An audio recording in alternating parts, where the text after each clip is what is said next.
Le 18 mars 1933 paraissait dans le toujours excellent Je suis partout un écho de François Vineuil consacré au film La tête d'un homme.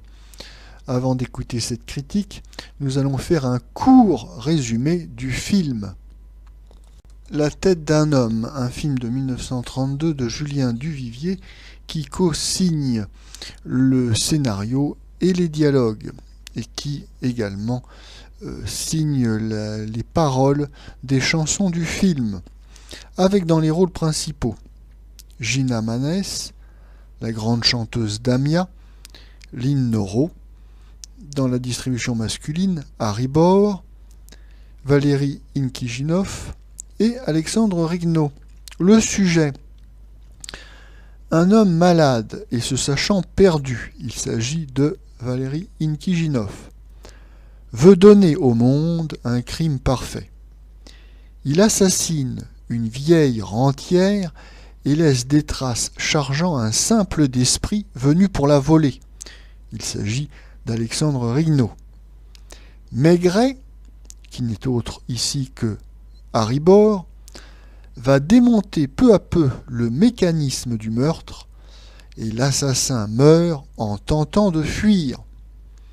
Nous allons maintenant écouter l'écho de François Vineuil de ce film. La saison cinématographique finira-t-elle moins bien qu'elle a commencé ? Elle bat en tout cas son plein depuis les vacances du Nouvel An. Et s'il est vrai que le ralentissement de la production, aussi bien française qu'américaine, mettra nombre d'exploitants en mal de programme dès avant l'été, il ne nous avait pas été donné depuis de longs mois de relever sur les affiches une liste aussi respectable de bons spectacles.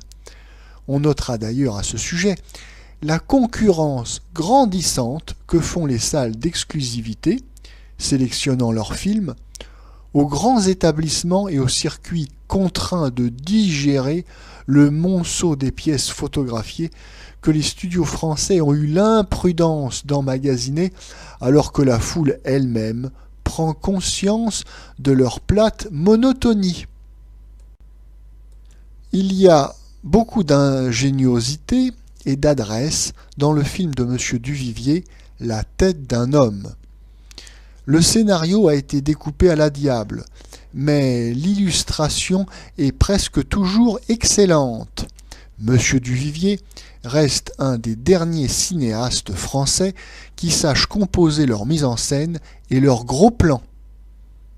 Cette critique de 1933 du film La tête d'un homme est très favorable à Julien Duvivier. Or, il se trouve que quelques années plus tard, lorsque François Vineuil évoquera de nouveau ce même film La tête d'un homme, il se montrera beaucoup plus sévère. Alors qu'en est-il ?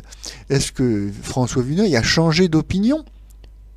En réalité, quand François Vineuil écrit en 1933 cette critique favorable de La tête d'un homme, il est encore sous le charme du chef-d'œuvre Poil de carotte de ce même Duvivier qui remonte à 1932. Donc il est très enthousiaste, et il soutient Duvivier, il a foi dans l'avenir de ce réalisateur, et donc il le pousse, il le soutient. Malheureusement, dans les années qui suivent, en 33-34, Duvivier va réaliser 3 mauvais films: Le Petit Roi, Le Paquebot Tenacity, et puis Maria Chapdelaine. Donc ce qui va refroidir considérablement François Vineuil, qui, dès lors, va un peu changer son argumentation quand il évoquera dans ses différentes critiques La tête d'un homme, parce que François Vineuil évoque toujours un peu le travail antérieur du réalisateur, et il faut reconnaître qu'il se montrera là beaucoup plus sévère pour ce film de 1932. Bon, je crois qu'il faut quand même garder en mémoire que la première impression était la bonne, le premier jugement était celui qui était correct, à savoir que La tête d'un homme, malgré certains défauts de réalisation et dans le scénario, est un film très réussi. Donc on relativisera les petites allusions un petit peu dures et sévères qu'il en fera par la suite.